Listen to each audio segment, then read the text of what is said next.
Ayar karaka tumpete na rosa de moyo Tanta meto palu suri dijim tultuluyo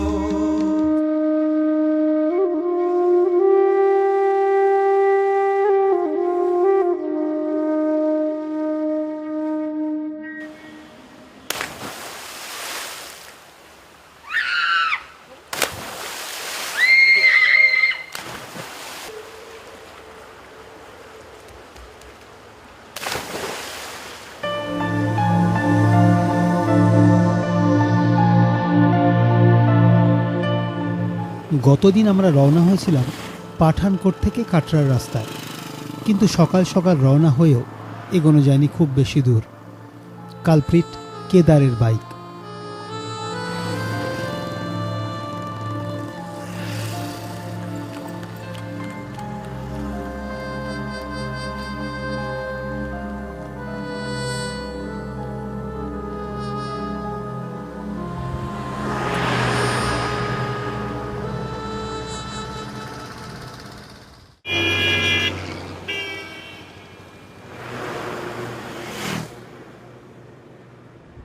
ঘণ্টাখানেক এগোতে না এগোতেই মাঝ রাস্তায় খারাপ হয়ে যায় কালো চিতা।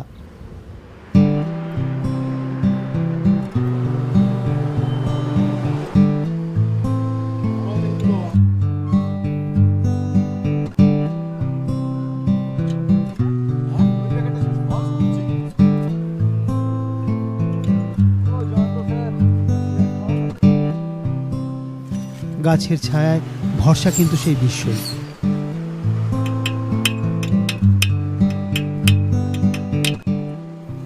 चलता फिरता मेकानिक।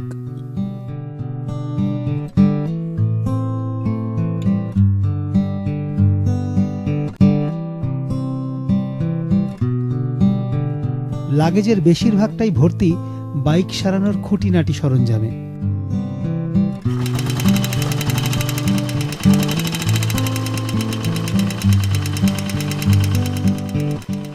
কাঠফাটা রোদে সবাই যখন হাইওয়ের গলন্ত পিচে চিন্তিত মুখে অপেক্ষায়, হারিয়ে যায় জয়ন্ত।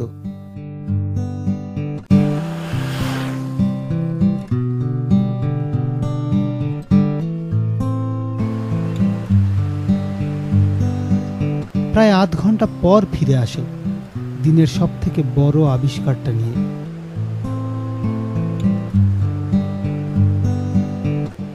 হাইওয়ের ধারে ঝোপের আড়ালে তরতর করে বয়ে চলেছে নাম না জানা নদীটি।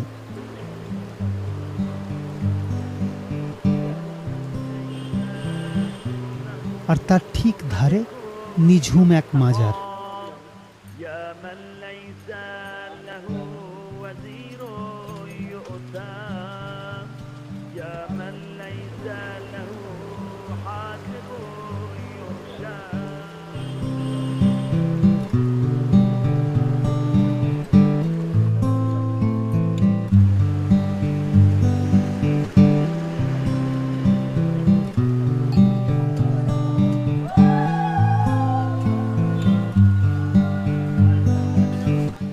এখানে শিবলিঙ্গ আর গণেশের সহাবস্থান।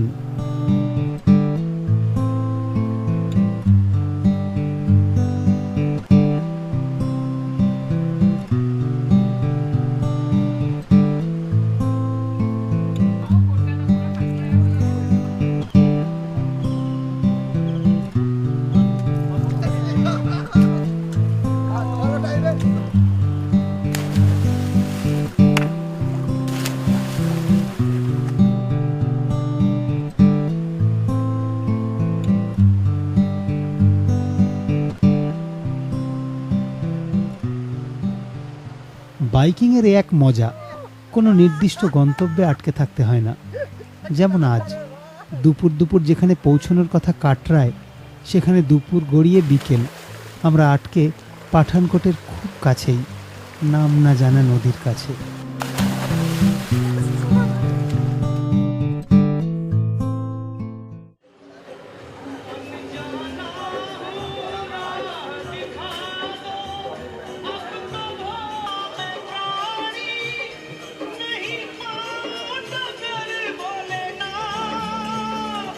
দুপুরে আমাদের খাওয়ার কথা ছিল কাটরায়।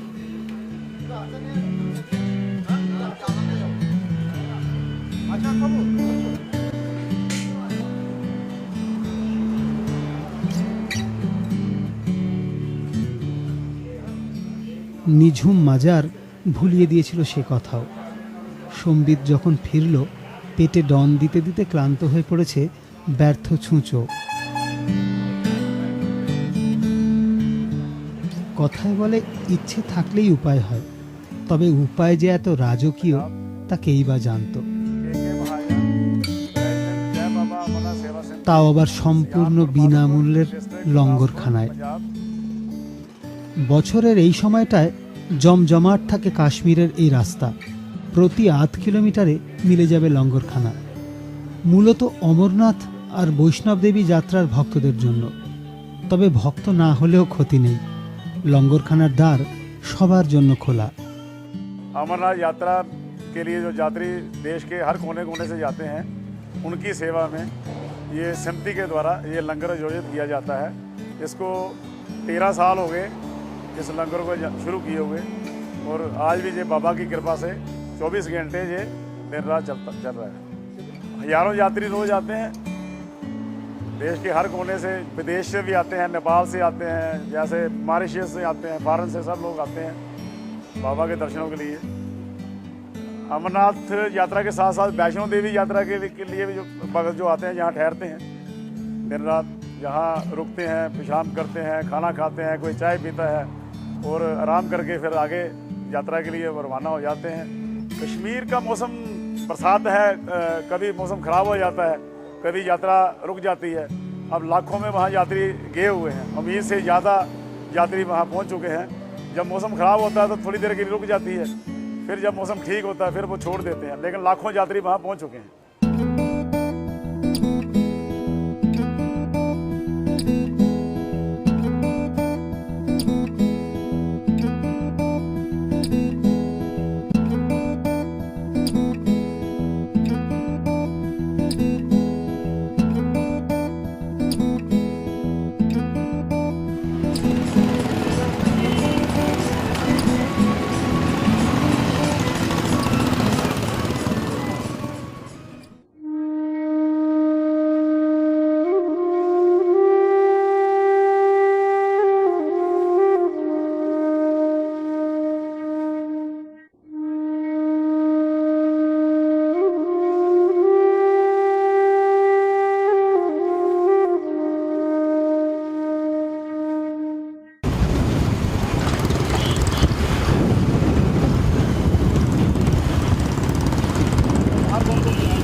লঙ্গরখানা থেকে কাটরার দিকে যখন রওনা হলাম, বিকেলের আলো তখন পড়ন্ত।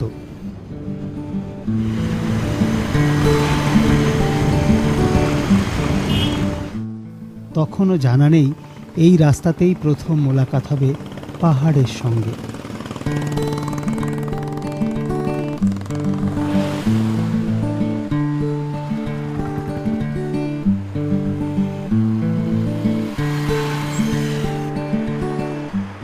লম্বা স্লেটের মতো হাইওয়ে এঁকে বেঁকে উঠে গেছে অজানার দিকে।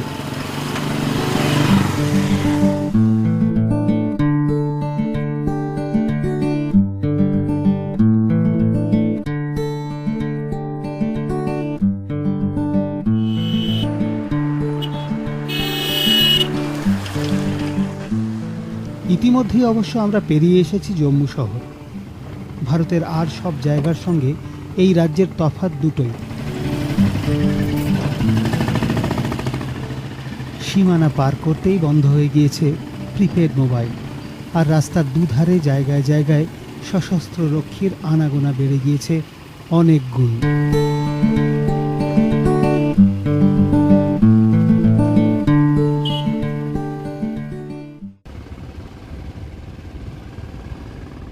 অবশেষে আমরা যখন কাটরা পৌঁছলাম, সন্ধে তখন রাতের দিকে ঢলে পড়েছে।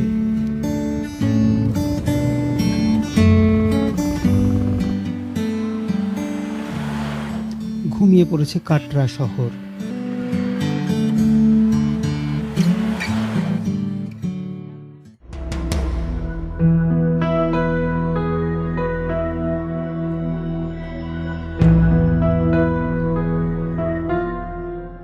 কাটরার মাহাত্ম্য বৈষ্ণোদেবী মন্দিরকে ঘিরে।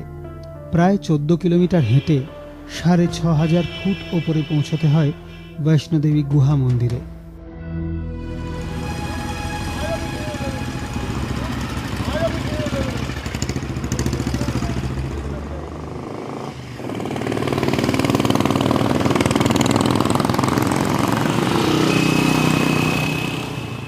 কাটরা থেকে ডোমেল হয়ে নেমে ফের ন্যাশনাল হাইওয়ে 1A ধরে এগোনো।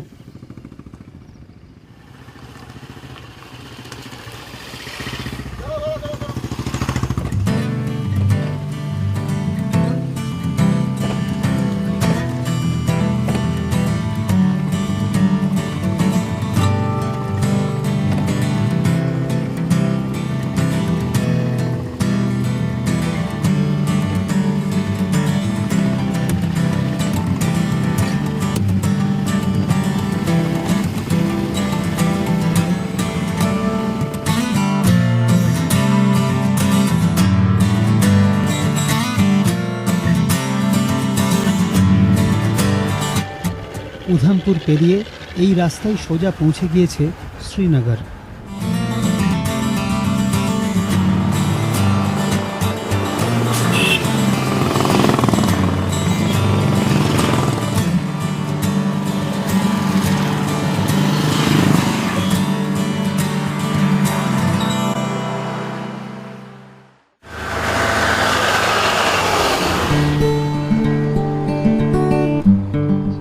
উধামপুরের পর থেকেই রাস্তার ধারে চোখে পড়ে পীর পাঞ্জাল পর্বতশ্রেণী।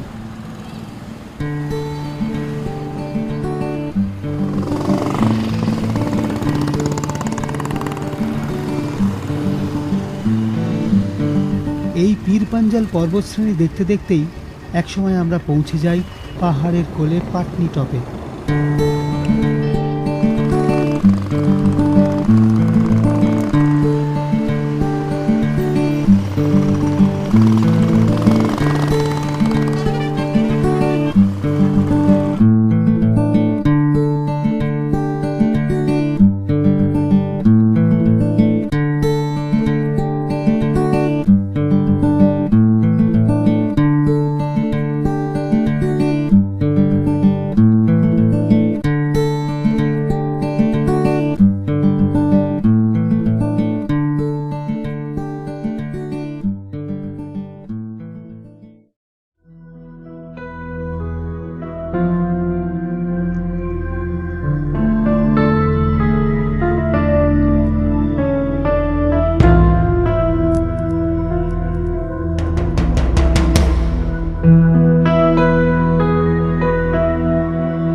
বিস্তীর্ণ পাইন বনে ছাওয়া এই পাটনি টপ 6500 ফিট উচ্চতায়। শীতকালে এই গোটা পাইন বন ঢেকে যায় বরফের চাদরে। একসময় এই পাটনি টপের রাজা ছিলেন হরি সিং। সেই সময় চলে গেছে, রাজত্ব আর নেই। হরি সিংও মারা গেছেন। তার ছেলেদেরকে রাজনৈতিক কারণে এখন ঢুকতে দেওয়া হয় না কাশ্মীরে, তারা থাকেন দিল্লিতে। কিন্তু কেন এই পাটনি টপ, কেন এই নাম? এটা কিন্তু অত্যন্ত গুরুত্বপূর্ণ একটা জায়গা। একসময় চীনের সীমান্ত ছিল এই পাটনি টপের ঠিক পরেই। ভারতের সীমান্তের শেষ গ্রাম ছিল পাটনি টপ। আর সেই নাম অনুযায়ী কাশ্মীরি ভাষায় এই সীমান্তকে বলা হয় পত্তন। আর সেই পত্তন থেকেই নাম হয়েছে পাটনি টপ।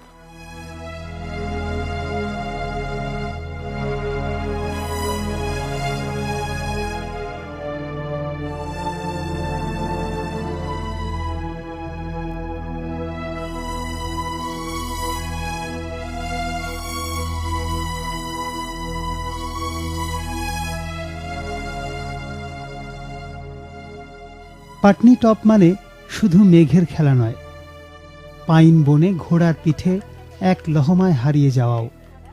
আর ঘুরতে ঘুরতেই আচমকা দেখা হয়ে যাওয়া উইকেন্ড কাটাতে আসা স্থানীয় মানুষদের সঙ্গে। শ্রীনগরের শালওয়ালার সঙ্গে দরাদরির মহড়াটুকুও সেরে নেওয়া।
পাটনিটপ থেকে আজ আমরা এগোচ্ছি শ্রীনগরের রাস্তায়। আর এই শ্রীনগরের রাস্তাতেই পড়বে জহর টানেল। ঐতিহাসিক এই জহর টানেল তৈরি হয়েছিল 1960 সালে। মূল ভারতবর্ষের ভূখণ্ডের সঙ্গে এই জহর টানেলই যোগসূত্র তৈরি করেছিল শ্রীনগরের।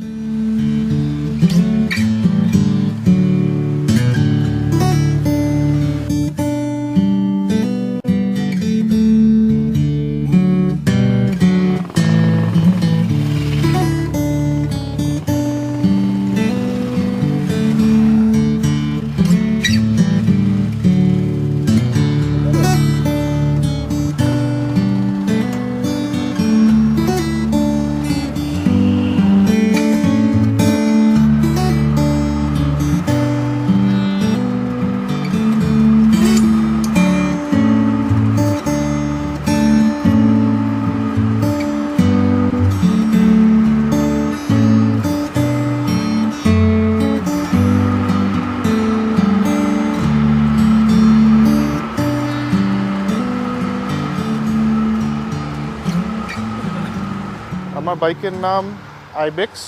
আইবেক্স হচ্ছে লাদাখেরই এক ধরনের মাউন্টেন ডিয়ার, যারা লাদাখে অনেক হাই অল্টিটিউডে থাকে এবং যারা খুব ক্ষিপ্র হয়, যারা খুব ফাস্ট হয়। তো আর সেই থেকেই আমার বাইকের নাম আইবেক্স। আমার এই ট্রিপটা অনেক দিনের স্বপ্ন ছিল। অনেক দিনের স্বপ্ন বলতে প্রায় অন্তত যবে থেকে বাইকিং করছি আমি তবে থেকে স্বপ্ন ছিল। অনেকেরই কাশ্মীর আমাদের প্রথমবার, পাটনিটপ থেকে এবার বা গেটওয়ে টু শ্রীনগর বলা যায় এটা, এখান থেকে আমরা শ্রীনগর ঢুকবো। শ্রীনগরের থেকে তারপর আমরা ওয়েট করে আছি কখন শ্রীনগর দেখার পর শ্রীনগর ছাড়বো। শ্রীনগর ছেড়ে আমরা লাদাখের দিকে এগোবো কার্গিল দিয়ে। তো এটা অনেক দিনের স্বপ্ন, অনেক দিন ধরে আমরা এটার জন্য অপেক্ষা করে আছি। তো আর হয়তো আমাদের আর মেবি আর 3-4 দিনের ব্যাপার। 3-4 দিন পরেই আমরা সবাই লাদাখ দেখতে পাবো।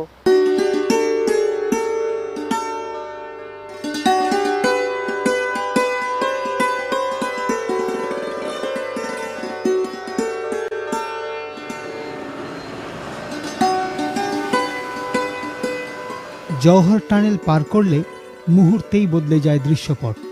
আমরা ঢুকে পড়ি কাশ্মীর উপত্যকায়।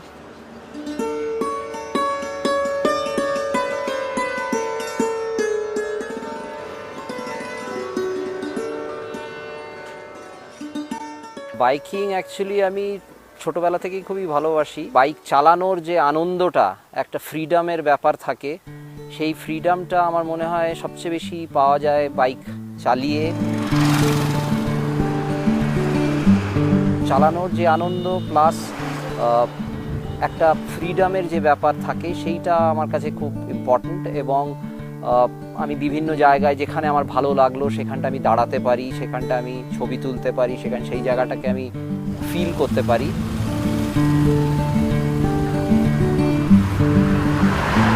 সেই জন্যই আমার মনে হয় বাইকে করে ঘোরা, এবং বাইকে করে ঘোরা তো একটা অ্যাসপেক্ট তো ইকোনমিক্যাল ব্যাপার আছে, যে আমি অনেক ইকোনমিক্যালি আমি ঘুরতে পারি এবং অনেক বেশি জায়গা কভার করতে পারি, ইন্টিরিয়ারে যেতে পারি, বহু জায়গা আমি দেখতে পারি যেটা মানে সাধারণভাবে যাওয়া যায় না, দেখা যায় না।